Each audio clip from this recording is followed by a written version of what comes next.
Good morning and welcome to Field Trip Fridays with the Keys History and Discovery Center. I'm Curator Brad Bertelli, and today we're out in downtown Tavernier talking about the old Tavernier Grammar School. Now, if you have questions you want to ask during the presentation, feel free to type them in, and Erin will use her third arm to navigate the umbrella, the phone, and the filming phone. What we're going to talk today, we're kind of tucked behind US 1 on the corner of Georgia and Tavernier Street.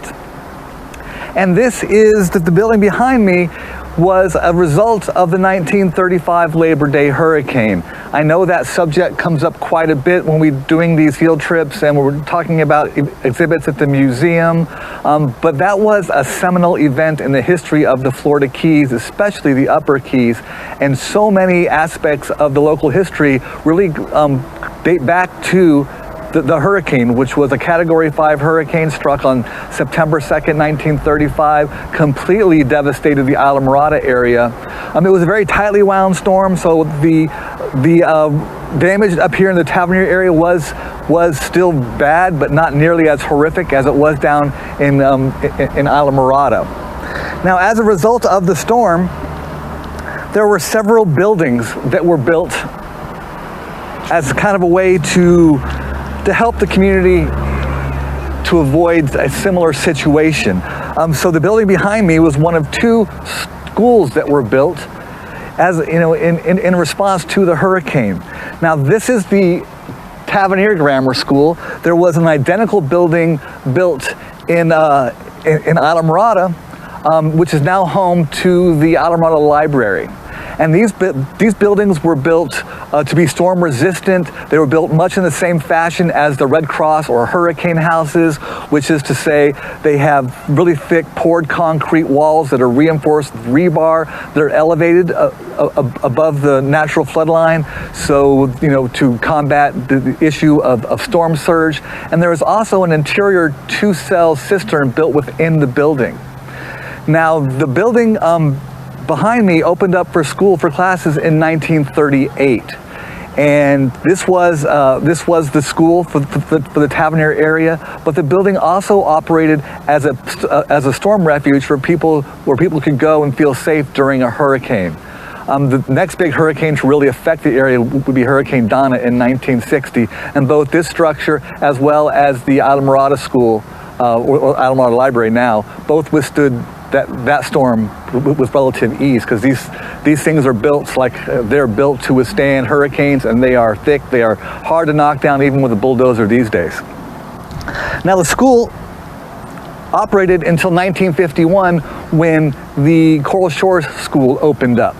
And after 1951, there was a move to bring more medical facilities down to the Florida Keys. And there was a nonprofit that was organized. It was spearheaded by Harry Harris, who is another figure that comes up repeatedly when we're talking specifically about Key Largo and the Upper Key and Tavernier area.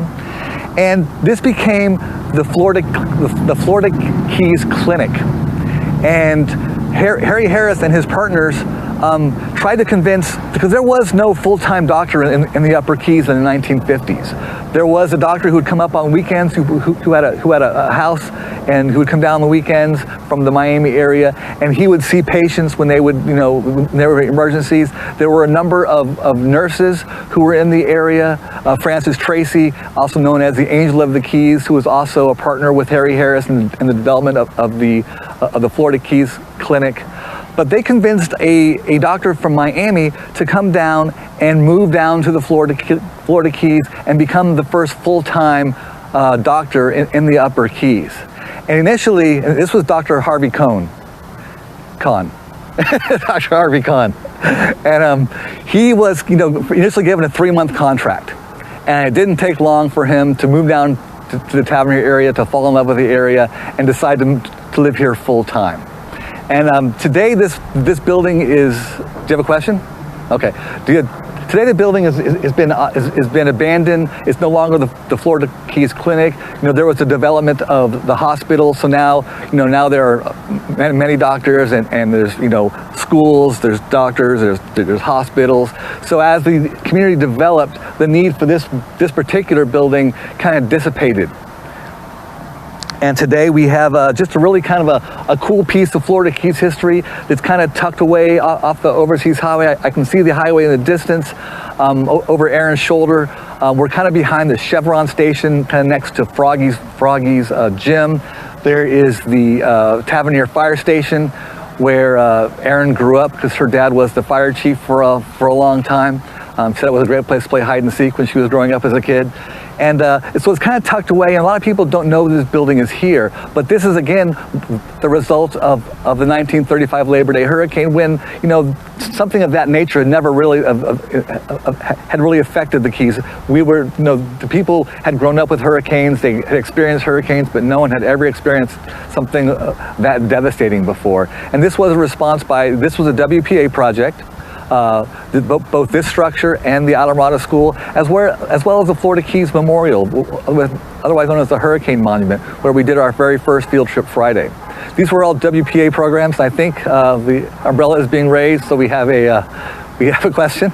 Brad, I was wondering, when this was built in the wake of the 35 hurricane, how far away was it? What was its relationship to kind of the population center and where people lived and the businesses of the time? Well, we're right across the street is kind of the downtown historic Tavernier area. I'm not super positive on where all the houses were. I know this was a residential area, and this kind of stretched out. The railroad would have been just almost a coconut's throw away from here, just a block up, and the old State Road 4A, which became known as the Overseas Highway. And and from here we can see the Tavernier Hotel. We can see what's today Cafe Mocha, which was a sundry store. So there was a lot going on in this area.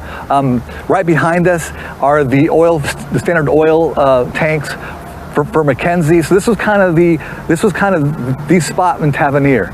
Yes. Okay, two more questions. One from Ellen Ice. She'd like to know, is it currently privately owned? I think it's owned by the county, correct? I believe this is still a county building. It was the health department for a little while before the health department moved to its current location. Yeah. But I believe so school, and then it was a clinic, and then it was home to the health department, and today it's just abandoned, but does belong to the county. Yes. And then Jim would like to know, he said the first aid homes, but I believe he's referring to the Red Cross houses. Wants to know if those were WPA projects as well. Those were not WPA projects. Those were sponsored by the Red Cross and I believe FARA. Yes, but not WPA. And FARA is the Federal Emergency Relief Administration, which is kind of the precursor to what's FEMA today. And that was the group that Julia Stone was the head of FARA prior to the hurricane.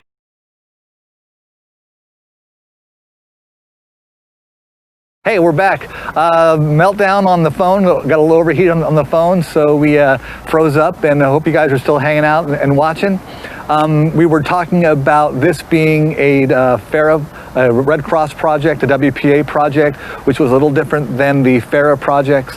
The roadworks were a FARA project as well. We were just kind of wrapping up. I don't know if there were any more questions. We've kind of lost, we lost one of the phones, and now we are going to just kind of wrap up and say we'll be back on Wednesday, Tuesday morning for more exploration of the Keys History and Discovery Center, where I'll talk about at 10 o'clock in the morning. I'll talk more about some of the exhibits that we have going. And then on Wednesday night, we have a really cool presentation. I'm going to talk about kind of the history of Rock Harbor, Florida, showing a lot of great old pictures, telling some old stories, and talking about how the name Rock Harbor was kind of put on the wayside and how it made room for the name Key Largo after that famous movie Key Largo that made the Caribbean Club so world famous. So until Tuesday and Wednesday, hope you guys have a great weekend, and thanks for bearing with us during these heated. Are we off again?